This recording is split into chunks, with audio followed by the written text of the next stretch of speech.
Welcome back, fellow football fanatics. This is College Football with Sam, and today I have beloved Ohio State expert and analyst Kris Drew joining us on the channel. Someone I've tried to reach out to before, finally just excited that we could connect. And I'm bringing him on here to talk about this upcoming game, a very important game between Ohio State and Tennessee, and also to talk about the future of the program and really all things relating to Ohio State. How are you doing, Kris? I'm good, Sam. I'm excited. Thanks for having me. Sorry it took so long to make this happen, but I'm glad we're finally here. Yeah, this is incredible. And if you don't know who Kris Drew is, which would be shocking to me, but you can check him out at Menace to Sports, where he is a co-host with Zach Smith. You can check him out in a variety of other areas too, like Twitter. Just look up Kris Yeah, Drew, Kris with a K. we're all over You'll the find place, it. man. Like we are all over the place. So I don't think I'm too hard to find, but yeah, on Twitter, Instagram, TikTok, all that you can find us over there. Menace to Sports, and then me in particular, Kris Drew. Yeah, and also, if you have not already, I imagine most of you are subscribed, but I know a lot of you also watch the channel without subscribing. So make sure to like the video, make sure to subscribe to the channel, to click that notification bell so that you can get notified when we release new content here on College Football with Sam, because there are going to be more guests coming on to talk about these college football playoff games because they're very exciting. It's a new era in the sport. I don't like everything that's coming with the new era, but out of all those things, I think the college football playoff's one of the better ones as long as it's played correctly. But Yes. let's start this off talking about really how important this game is for Ohio State, because personally, from my standpoint, I think Indiana versus Notre Dame is a more intriguing matchup. But this is the most intriguing game from the standpoint of everyone talking about Ryan Day's job security, people even talking about how this could be negative home field advantage for Ohio State, which, I mean, what do you think about all of that? And how important is this for the program and for Ryan Day? Well, I guess this is fascinating because it's the first time I'm going to get to slow down and talk about this, right? So I would agree with you. Notre Dame, Indiana is the more intriguing matchup. I think, and obviously, like two coaches that are paving their ways a little bit differently. But at Ohio State's a top five job in the country, and there are several people around the country that think they are good enough for that job. And for since Ryan Day took over, there's been no credit given to him for building the program, paired with the fact that it feels like he's making the same mistakes over and over and over again. And for the most part, that kind of thing gets ignored in college football if you do the one thing that your team sets out to do. And for Ohio State, that one goal is to beat your rival. Urban Meyer was allowed to make the same mistake again and again and again and go stretches without winning another title because A, he won the first title, and B, he beat Michigan every year. For Ryan Day, obviously there was a ton of pressure on him this season. It's well documented, $20 million on the roster and the three straight losses to Michigan heading into the year. You felt like this was the year, okay, beating Michigan was going to be a given. And then let's see if he is capable of winning a national title when he's given all the resources. Him losing to Michigan, not winning the Big Ten, instantly made his seat at least a little bit warmer than it already is. But I always say that whenever you're making $10 million a year, your seat starts off warm. So what would that suggest? That it's hot. Now, with the new AD, with revenue sharing coming, a lot of times, or we've seen all over the country, teams, schools not willing to pay buyouts because they know they're going to have an added expense. So because of that, I think because of revenue sharing alone is the reason that Ryan Day did not lose his job after the Michigan Ohio State game. But I do think there's attention, put on this game in particular because if it's almost Ohio State boosters, I want to say, and maybe Ohio State admin could, not saying they will or should, but they could excuse losing to Michigan if it means you're contending for national titles. What is unacceptable, or I guess maybe deemed more unacceptable, is if you can't beat your rival and you're not competing for national titles. And being a 7-point favorite at home against Tennessee, I think the country views Ryan Day as a disappointment and a failure if he does lose this game in Columbus. And because of that, I think you could hear, more noise, I guess, for a replacement coach. And also, Ryan Day's got to look in the mirror and decide if he wants this pressure every year, being at a place where you have to win 11 games. You Yeah. have to advance out of the first round of the playoffs. And, everybody's seen it. He looks like he's aged 20 years in the past 5 seasons. Oh, his the bags on his eyes are Yeah. like huge and purple. Like It it's looks clear swollen. he's It, hurt. it, loo- it looks swollen a lot to me. Now, I know he's had bags since he became the head coach here, but they feel bigger, I guess, now, if that Yeah. makes sense. And maybe it's because I'm looking into it because he is the head coach at Ohio State. But Sam, he's acknowledged that losing to Michigan since losing his father is maybe the most difficult thing in his life, and now he's going to live that over 4 times in a row.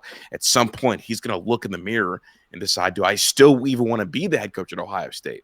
Obviously, it's well documented. A couple years ago, he used the NFL for leverage to get a raise. In the NFL, a lot of times the currency is quarterback developers and offensive minds for head coaches because you're not a CEO of a program. You're just the head coach. I think in my heart of hearts, I think Ryan Day is an NFL guy, and I think he could lean into that if indeed they do lose to Tennessee on Saturday. Well, that is certainly a lot to unpack. So let's start, I think, from the Michigan game perspective. Did you ever think there was any shot at that result happening? Because I No, didn't.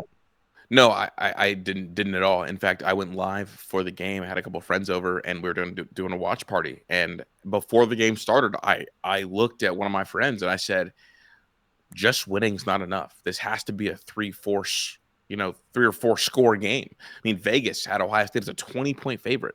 So for me, I didn't think winning was enough. Now, was winning good enough for to maybe appease the normal fan? Sure. But me, Kris Drew, I wanted a bludgeoning, a blowout. I wanted you to take out the frustration. You were real loud and complaining, myself included, about the cheating allegations. So it's like I wanted all of that to be taken out in one game, like this game in particular, and kind of try to restore the healing in the Ohio State community. So absolutely not. I did not think that them losing was in the cards. Now, right before halftime, I could kind of feel the same thing that happened last year happened this year. Like I could feel the shift. I could feel the tightness. All of a sudden, Ohio State was not playing with a lot of juice. And then you blink 2 times. It's the fourth quarter and Michigan's driving. So, no, I never could have predicted Ohio State losing that game at home to a Michigan team whose offense I thought all year was putrid.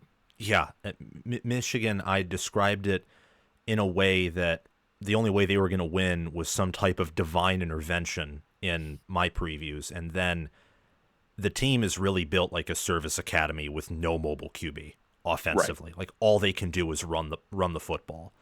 I didn't believe Michigan was going to win until probably the long Mullings run. I just couldn't Mhm. process it because I've been watching this Michigan team for the entire year, and they have been bad, and they still are. That doesn't change it. So, like you said, that obviously made his seat warmer. I had been someone who was dismissive of the fact that there was any more than competitive pressure on Ryan Day. But then when that happened, I thought to myself, like, well, everything's changed now. My opinion on him as a coach changed from viewing him as probably the second best head coach in football to wondering, well, is he top 5? Is he top 10? Is he, as you've described previously, what the Michael Jordan of James Franklin's? Yes. Yeah, Yeah. like, where is he?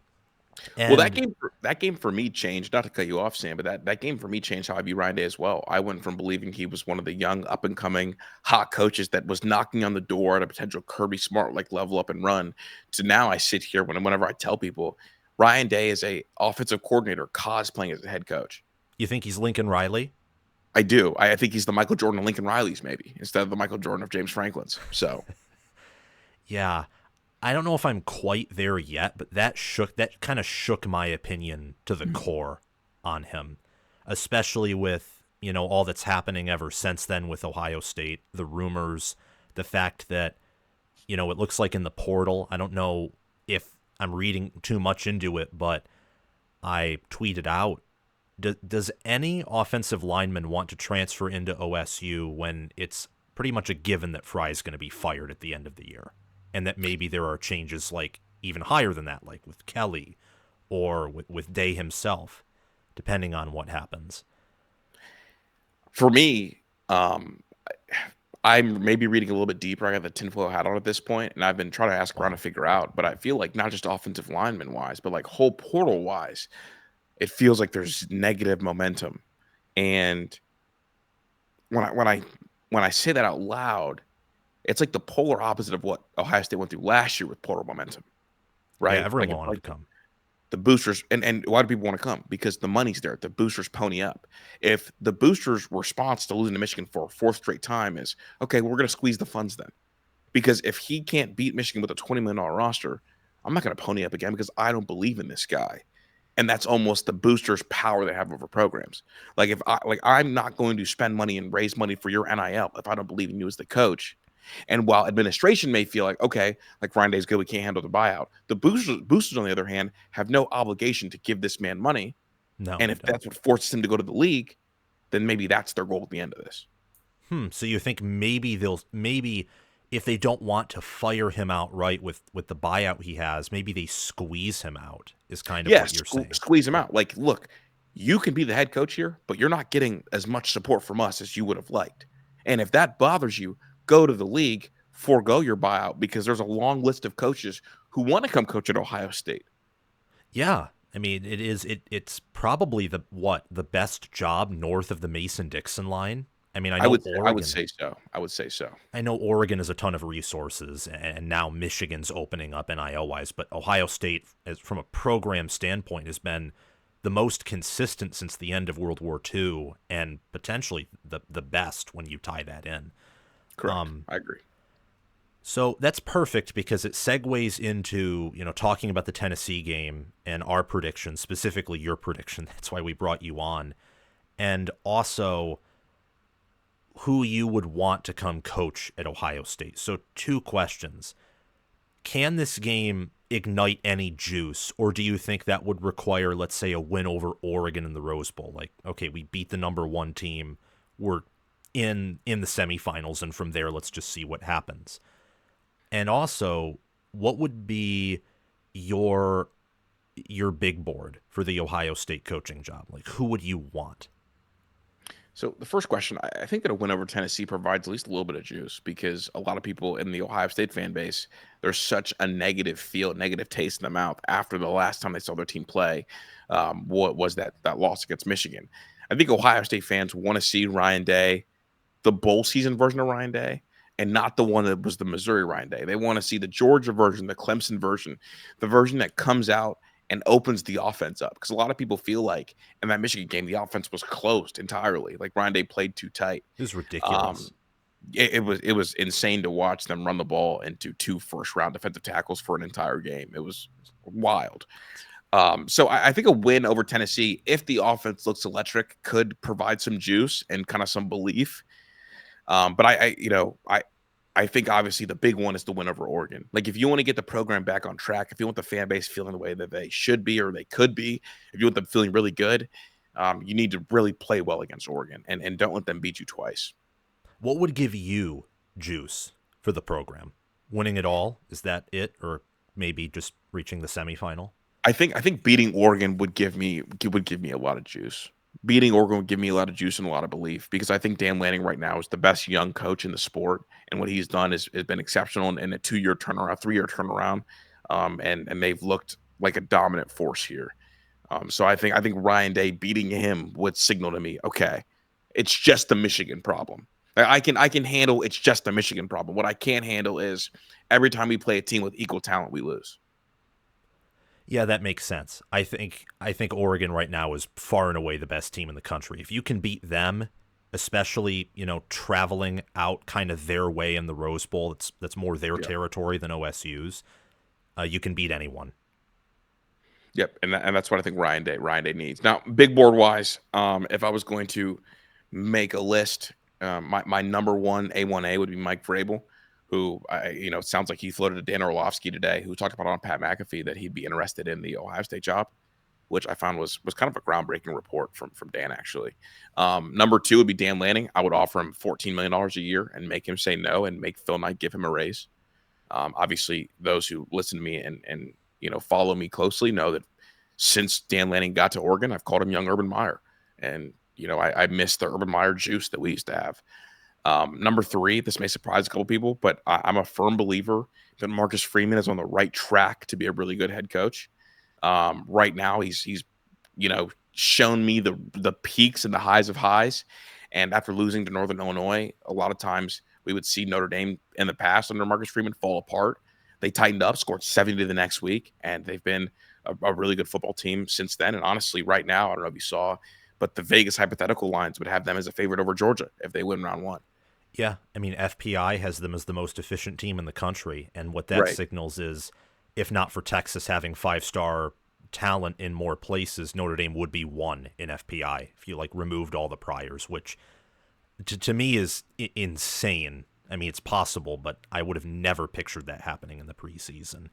And, since they lost so early, a lot of the national media stopped watching them. But I like them. They're efficient. I think they do a good job. They're tough on both sides. I know that tough's been the big buzzword here recently. And Marcus Freeman being a former Buckeye, I like the idea and the prospect of having like coaches with Ohio State ties.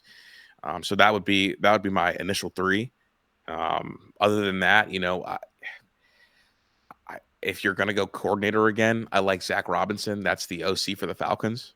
He was a college quarterback at Oklahoma State for a while. The offense is going to be fun, younger guy. But I don't know if Ohio State will go down that road again with another OC getting brought up. Glenn Schumann, that's the DC at Georgia. That'd be a I good think hire. I think the better that Dan Lanning does, the more value he has as kind of Kirby's right-hand man. And I think he's shown enough this year to be the next bright, talented head coach. And then the last call I'd make would be Kenny Dillingham. I would offer him 12 a year. Say, come on, Kenny, watching what he did with this Arizona State program, coming off sanctions, using the portal heavily, being himself, authentically him, being really open and honest with the media and his players. And the guy, again, from the Dan Lanning tree gets the message. But those would be my calls that I made. I think I'm a little unfamiliar because I don't watch the NFL almost at all outside of the occasional Lions game. But I think that's a pretty good board. I don't think college football, of course, is like the NFL exactly. If anything, it might be more chaotic with the portal rules and the unlimited spending that you could theoretically have. But yeah, I mean, I think if Marcus Freeman wins some playoff games here, and let's say Ryan Day loses to Tennessee, I think that begins to really gain some traction because you're talking about Absolutely. former Buckeye kind of down the road winning with less talent. And I will also say more limitations, not just in terms of like how you can recruit, but they remind me a lot of 2022 Michigan, where they lean a lot on their ground game. They have an elite secondary. The D-line in front is close to that, but not quite. But then the passing offense has a lot of limitations to it. And I'm very impressed with what Denbrock has done. In fact, the next guest we're bringing on here, everyone, is a Notre Dame fan that's going to be talking about Indiana Notre Dame because I'm fascinated with that game. Let's get into our predictions here. What is your prediction for Tennessee traveling to Ohio State, and what do you think the biggest factor is in this matchup? And then we can dive further into other matchups. I think honestly the biggest single factor is going to be the Tennessee game plan. I wonder that with this time, if Tennessee and if Heupel with Nico feels comfortable attacking the Ohio State secondary down the field. Obviously, like Oregon, who throws the ball behind the line of scrimmage more than anybody in the country, felt really comfortable pushing the ball downfield against Ohio State secondary, which means they saw something. I'm curious that in the 20-degree weather, with Nico's arm talent, with the way the ball cuts through the air with him, if Tennessee attempts to kind of chin check Ohio State and how they react to that. Obviously, Igbenogson is good for the holding penalties. That's kind of well documented. And obviously, Denzel Burke has been tested a lot, and teams have been successful. Because I think, honestly, Tennessee's going to be able to run the football. But if they can chin check Ohio State, then you're going to know how that game's going to go pretty early. Really, I'm giving the game to Nico. Nico will decide this game, his legs and his arm, because we know they've got a run game. We know they've got a defense. We know that their style of play is suited for the cold. But I'm curious to see if Heupel, wants to, again, check the chin of Ohio State in that secondary early. Yeah, I'm curious to see if Nico can play not flawlessly, because I think OSU's defense is too good, but if he can look comfortable and if he can replicate good throws. Because against Georgia, and I think that's the closest game to make not a perfect comparison, but Ohio State and Georgia are close to being in the same category. Yeah, most comparable when it comes to defense. Yeah. it looked like Tennessee was trying hard to do everything, and they couldn't replicate that success against Georgia's defense. While for Carson Beck, who entered that game with, I think, 17 touchdowns and 12 picks, he wasn't playing well. After about the first quarter, things began to look effortless, and things were like really clicking easily for Georgia, and it wasn't clicking for Tennessee all game. Like every third down conversion was the perfect throw, the perfect catch, stuff that you just can't replicate. And I wonder if Nico shows up and plays a game that he hasn't played for much of the season, and they can replicate things, well, that changes everything. Because I think Ohio State, I think they win here because I believe they have superior QB play. Home field advantage helps, but I also think they have a matchup edge in pass rush and also pass protection. Tennessee's pass protection's pretty terrible. And Tennessee's receivers have not been what I thought they were going to be in the preseason. And Same. neither has Big Nico. same for me. Absolutely agree. Yeah, I mean, Nico has been inaccurate, inconsistent. At one point, I forget the stat line, but he threw closer to 0 touchdowns than 10 touchdowns in SEC play. Like at some point in the season, it was insane. Yeah, I believe he only has one game in the SEC with multiple touchdown passes. That's crazy. And then the Arkansas game, because people were talking about, of course, Ohio State versus Michigan. Well, for Tennessee, that was sort of their game against Arkansas, where everything was really, really weird and they couldn't get things going. And then at the end, it just all fell apart. Right. Although it was on the road, but similar altogether. Low scoring affair. Tennessee was obviously the better team, but they faltered. So Nico has 2 games this year with multiple touchdown passes in the SEC. One of them is he threw 2 against Mississippi State. Obviously, we know how awful they are. Awful. The other one, he did throw 4 against Vandy. But other than that, in the SEC, you're looking at 0-0, 1-1, like TDs to interceptions.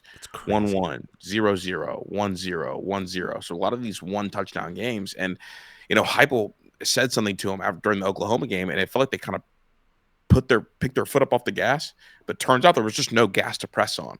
And I think that kind of got overlooked because we just acknowledged or just thought that this Heupel offense was going to be explosive and going to get going because it was week 3 after scoring 71 and 51, or week 4, after scoring 69, 51, 71, all of a sudden the SEC play came and it was 20s, 19s, 23s. So yeah, I mean they run 61-39 in terms of play percentage. Like that's what they do. They run over 40 times per game.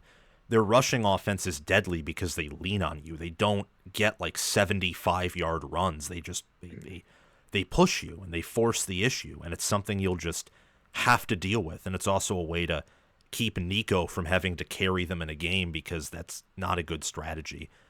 How do you think Ohio State, well, maybe not how should they, how will they? Because that's the question with the offensive game plan. How do you think Ohio State, how do you think they'll approach this game? That's Sam, I've gone back and forth about this 100 times. Like, I wonder if the job thing looming over Ryan Day will cause him to be super tight, or if he'll coach freely, I guess. Like, he's got nothing to lose now.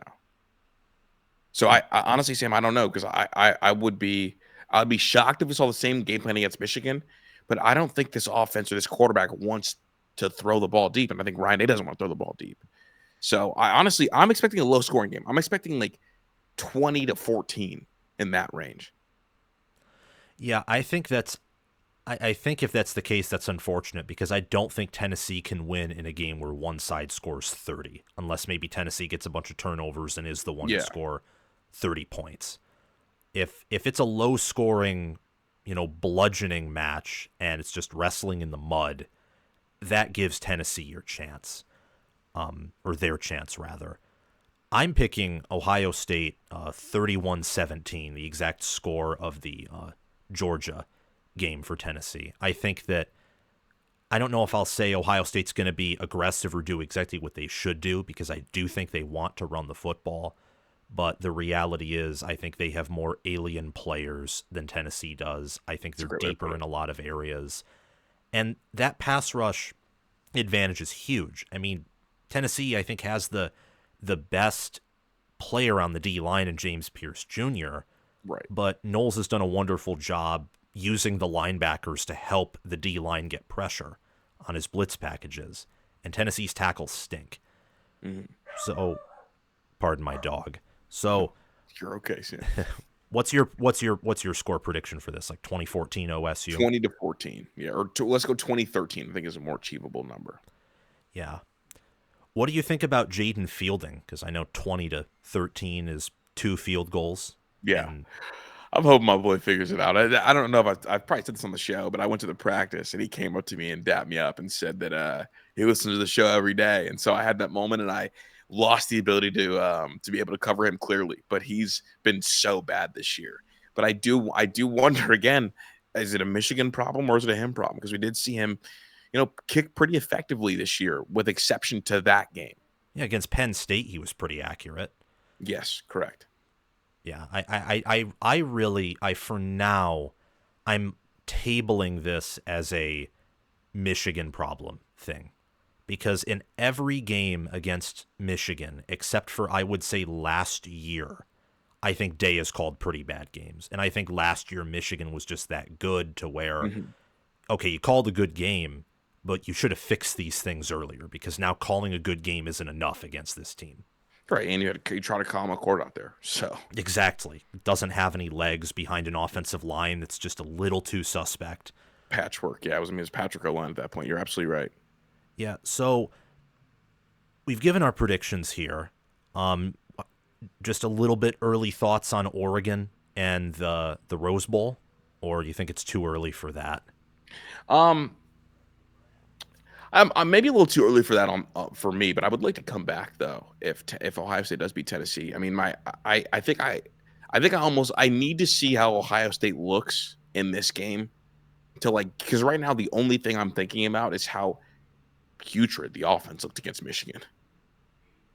It was so Adam Brenneman and Jake Butt placed their top 5 Big Ten regular season games lists on Twitter. Jake Butt, of course, had Michigan over Ohio State at 1. Brenneman had it like 4th. And I'm thinking to myself, objectively, that was not a top 5 game. That was one of the worst football games I have ever laid my eyes on. It was, of course, intense. You had the rivalry aspect to it. And as a University of Michigan student and fan, it was awesome in the end. But it was poor quality. I mean, 62 yards passing for Michigan. Michigan and Ohio State both didn't run the ball for more than 3 yards per carry outside of Michigan's long runs. Turnovers. Like putrid. Yeah, there were turnovers on both sides too. Like, I don't know, it just didn't. It wasn't definitely not fun on the eyes to watch that football game. Yeah. Who do you think is the most valuable player, or at least the most important player in this game for Ohio State? Most important player is Will Howard. Will Howard cannot play like he played against Michigan, like at all. Like they have to. They manufacture some sort of deep ball, because when he's not throwing the ball down the field, it neutralizes Ohio State's biggest talent gap. That is their wide receivers versus other teams' secondaries. Yeah, I 100% agree with that. This might be a pretty redundant question, but what do you think about the offensive line right now? Is there just completely no trust, and you think the staff has to negate that for the playoff run? Yeah, I think zero trust. Like, I mean, right now, Ryan Day talked about rotating guards during the game for Tennessee, which is crazy. I've never heard of that ever, and I'm hoping that I just misinterpreted Ryan Day's words. I played it 3 or 4 times, but obviously, like, they're going to be on the 4th rendition of this offensive line. And that's why it's so puzzling that they try to run the ball into the teeth of the defense with a patchwork offensive line, when again, your biggest talent gap, your talent advantage is outside with the receivers. Yeah, it's Jeremiah Smith, and I think something Ryan Day has to pound through his skull is the most physical thing Ohio State can do with its current setup is pass the ball, because the receivers get yards after contact. They block well, which I think they block better this year than they have in prior years. Maybe I'm not. But yeah, last year they blocked so terribly. Even the year before that, they blocked awful. This is the best unit blocking I've seen at Ohio State since Zach Smith was there. Wow. Well, that's something to take notice of for sure. I think that Hartline is, one of their best, if not their best, assistant coaches, especially on the offensive side of the ball. And yeah, it feels like that's the non-negotiable if you're Ohio State. Every other defense is going to have to prepare for those receivers, and you can't shut them down, so they're going to have to find a way to limit them. So I don't understand the whole thing about, running up the middle or. Well, it's Ryan Day trying to battle this thing about being a tough coach. Psychological warfare. Like Josh Gaddis and Jim Harbaugh did irreversible damage to Ryan Day's psyche. Yeah, that's insane, especially given that Gaddis was fired from Maryland. I have no clue where he is now, but right. Terrible offensive coordinator. Okay, so moving on, I think that we got to talk about the long term, and we've already done that a little bit, but assuming that Ryan Day comes back, because I think barring whether it's a loss to Tennessee or maybe it has to be like a blowout loss to Tennessee, because I'm not inside the program like you are. I mean, you actually, shake hands with Jaden Fielding and other players. I'm just a guy who sees what I see. I try to be objective and analytical and then go from there. What do you think has to be done for 2025 to be a better season? If Day comes back. So no firing Day. There has to be a concerted effort to play depth. You're Ohio State. You recruit 5 stars every cycle, obviously top 5 in every recruiting class. And yet the guys that are starters don't come off the field ever. JT and Jack Sawyer played all but 5 snaps against Michigan. Wow. And I think early in the year, you have to get younger guys more reps so that you could be a deeper team and a fresher team late in the year, because all of Ohio State's losses look the same. Guys run out of gas in the fourth quarter. So I think, honestly, for them to be better, they have to not be afraid to play play young guys early in the year and let them make mistakes and be able to keep playing. So I think what that would do to the program is loosen everybody up. I think you get a team that played less tight and more free, because one mistake wouldn't mean them going to the bench for a long time. So I think, honestly, just young and rotating, I think, is the most important thing. You think that's why Sayin isn't getting playing time over Devin Brown, not because he's worse than Brown, but because he's a true freshman and they just don't want to play him? Yeah, they just have this thing where they just don't play young guys, like, at all. It's interesting. Like a young guy will make a mistake early in the year and you won't see him ever. I mean, I heard coaches tell people I know that Malik Harford was one of the best young DBs that they had seen. And that was, 2 years ago, or last year, excuse me. And he only played 1 snap against Michigan, made 1 mistake, and they pulled him from the game. And that was after they banished him for 4 weeks before that. So, wow. Like on the J.J. McCarthy touchdown, he didn't get his hands up in time, so we didn't see him the rest of the year. So I think, like, just the not playing young guys really hurts this team, because you get guys that don't have experience in games like that, and then they play super tight. And I think that's the big thing. This team has, inherited the personality of their head coach, a nervous wreck, and that nervous wreck won't let young guys play. And when young guys play, they play nervous. And I think, getting young guys a lot of reps early is important. I mean, this is the same head coach that in 2019, Ohio State was beating everybody bad. They were blowing everybody out. Do you want to guess how many pass attempts CJ Stroud had? Didn't he have 0? 0. Wow. Not a single pass. Again, Ohio State, they had 2 Heisman finalists, 3 in the top 5. They were blowing teams out. They were the number 1 team up until the final week of the regular season. Undefeated. Blew everybody out. CJ Stroud had 0 pass attempts. Wow. Wow. That is, I knew he didn't in like 2020, but man, for 2 years. 2 years in a row. 2 years. Oh yeah, 2020. Yeah, 2020. Like the whole time CJ Stroud was a backup, no pass attempts. That's my bad. I got the years wrong. No, you're good. COVID is so forgettable. I mean, I count it because it did make some changes for some programs, but yeah, it's crazy and very forgettable. Guys didn't play in 2020. Like, and honestly, like, I mean, Kyle McCord only got his first action because CJ Stroud got soft benched, and that was the only experience that we got from him. Yeah. But yeah, Julian Sand hasn't thrown a pass since he went 0 for 4 like 6 weeks ago. Wow. And then there's like Jermaine Matthews Jr. Yeah. Like didn't he do like very well against Penn State last year when he was a freshman All-American. Yeah, like when Burke was hurt, did awesome, graded very highly. And then there's just no rotation with him this year, even though Burke and Igbinosun are probably the biggest liabilities on defense. Caden Curry, who a lot of people view as like going to be a starter next year for this defensive line. He's a junior. He played 2 snaps against Michigan. He's their third defensive end. Probably Played didn't 2 play. snaps. Probably didn't play much against Oregon either, because the defense kind of like fell apart toward the end. Like, Yeah, no, Oregon could run. No, they just don't play young guys, man. Yeah, and that ultimately does fall on the head coach, general manager. Like, that's higher than even position coaches, probably, right? Correct. That is because if every position coach, ones that were here under Urban that used to rotate, now all of a sudden nobody rotates, one man. That's that's true. And then I think that combined with like, it's just I look at Ohio State and their depth chart right now, and I just think, wow, like what a waste in large aspects, especially with, the offensive line is like it's permanently damaged. Like you need to go in the portal and get a ton of bodies and then recruit very well and probably get a new coach. And then like on the D line, aren't all 4 of the starters right now who, as you've said, are getting all of the snaps, aren't all of them leaving for the NFL? Correct. Yes.